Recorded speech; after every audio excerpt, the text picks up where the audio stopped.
This video is an introduction to my CNC router. I'd like to first say this machine is not completely done.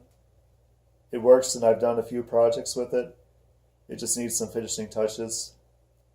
So that said, this all started when I was on a website called Instructables.